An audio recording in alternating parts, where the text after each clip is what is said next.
Cristo sufrió y murió para proveer la base de nuestra justificación ante Dios. Vamos a ver esto con tres textos en el libro de Romanos que nos hablan al respecto de cómo Cristo proveyó la base para nuestra justificación. En Romanos capítulo 5, versículo 9, el apóstol Pablo dice lo siguiente: pues mucho más, estando ya justificados en su sangre, por él seremos salvos de la ira.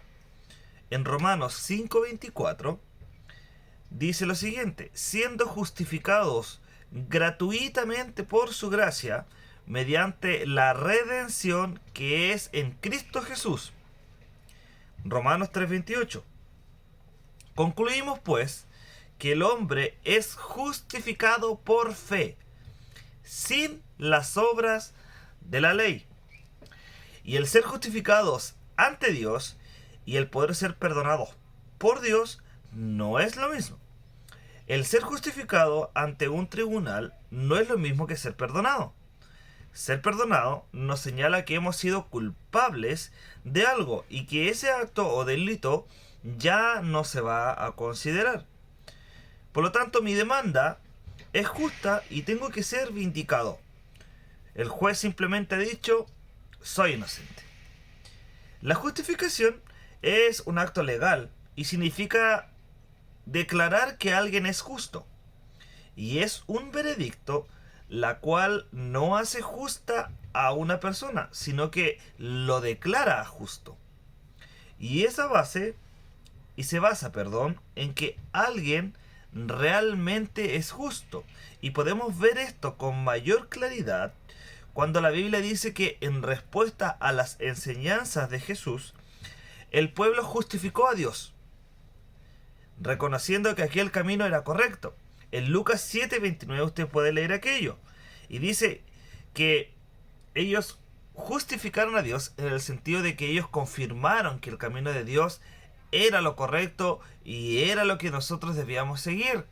Cuando Juan el Bautista estaba bautizando ahí, ellos dijeron: esto es la verdad y esto es lo que debemos nosotros seguir. Y esto no quiere decir que hicieron a Dios justo, porque Él es justo, sabemos que Dios es justo, pero significa que declararon a Dios y declararon su justicia en Él, declararon que Él era justo en todos sus caminos. Entonces, el cambio moral que experimentamos cuando confiamos en Cristo no es la justificación. La Biblia usualmente lo llama santificación, el cual es el proceso de llegar a ser buenos. Es un acto progresivo y el cual se produce en nosotros de manera interna hacia afuera. Son frutos que vienen a través del arrepentimiento, pero también del trabajo continuo del Espíritu de Dios dentro de nosotros. Por lo tanto, la justificación no es ese proceso, es algo totalmente distinto. Además, no es ningún proceso. Lo que hace la justificación es una declaración la cual ocurre en el momento. Y es un veredicto el cual se dice en aquel momento: este es justo y es recto. Simplemente eso. Y la manera ordinaria de ser justificadas en un tribunal, o de ser justificada ante un tribunal humano, es siempre guardando la ley. Si nosotros no faltamos la ley, no podemos decir que seremos justificados. Yo me refiero a las leyes terrenales. Si usted salta una ley, por ejemplo, la ley te condena por matar a una persona, y si la ley no te condenara por matar a alguien, ya no sería ley simplemente, y todas las pasarían a llevar. Por lo tanto, la manera ordinaria de ser justificado en un tribunal es cuando alguien guarda la ley, ¿cierto? Y en ese caso, el jurado y el juez sencillamente declaran lo que es cierto en usted. Usted guarda la ley y es un buen ciudadano. Eso es lo que a nosotros nos justifica. Pero ante el tribunal de Dios, nosotros sabemos por la Escritura que nosotros no habíamos guardado la ley. Estábamos siendo de continuo inclinados hacia el mal y estábamos haciendo lo contrario. Estábamos faltando al nombre de Dios y estábamos errando en nuestras actitudes y estábamos faltando a su ley santa. Por lo tanto, en términos ordinarios, no teníamos esperanza de ser justificados. Y la Biblia aún nos dice que el que justifica al impío y el que condena al justo, ambos son abominación a Jehová. Proverbios capítulo 17:15.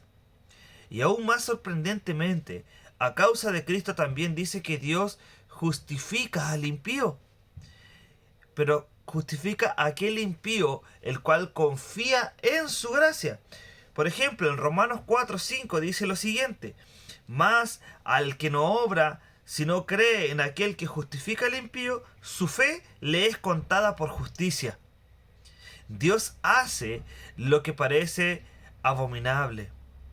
Aquello que era rechazado por la gente, Dios lo hace acepto a él. Aquella prostituta, aquel ladrón, aquel drogadicto, aquel alcohólico, Dios lo justifica. Y Dios lo santifica en el proceso del caminar, del avanzar, del construir, del edificar dentro de él un cimiento fuerte por medio de la fe en Cristo y a través de su palabra santa, la cual se va arraigando dentro de nuestro corazón y va obrando paulatinamente y va obrando progresivamente, no solo en nosotros, porque produce frutos de nosotros, pero estos frutos se demuestran hacia los demás. No son frutos personales, son frutos que se da hacia los demás. Si bien sabemos, tenemos que amar a Dios con todo nuestro corazón, con toda nuestra mente y con todas nuestras fuerzas. Pero el segundo gran mandamiento es: amarás a tu prójimo como a ti mismo.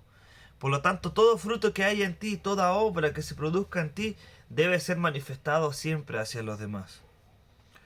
Entonces, ¿por qué esto no es abominable? O según la Biblia dice, ¿cómo puede ser? ¿Cómo puede Dios ser justo y a la vez el que justifica a los que simplemente tienen fe en Jesús? No es abominable que Dios justifique al impío que confía en él. Una razón es que Cristo derramó su sangre para cancelar la culpa de nuestros delitos. Así pues dice, hemos sido justificados por su sangre, Romanos 5:9. Pero eso es solo la remoción del pecado. Aquello no nos declara justos. Cancelar nuestros fracasos en mantener la ley no es lo mismo que declararnos guardadores de la ley. Cuando un maestro cancela de la lista un examen del cual obtuvo mala calificación un alumno, no es lo mismo con aquel que obtiene una buena calificación. Son dos cosas distintas. O si el banco fuera a perdonarme las deudas que hay en mi cuenta, no sería lo mismo que me declarase rico. Son dos cosas distintas.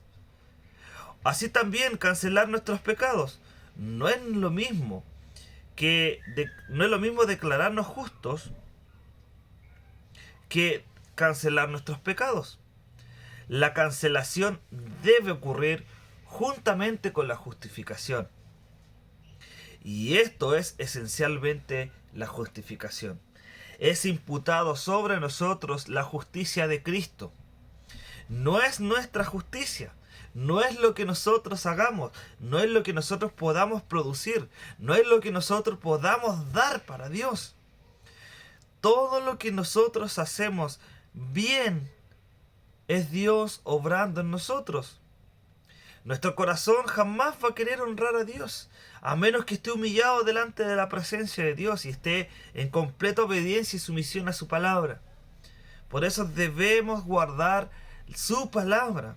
Y es por lo mismo que Cristo sufrió y murió, para proveer a nosotros la base de nuestra justificación.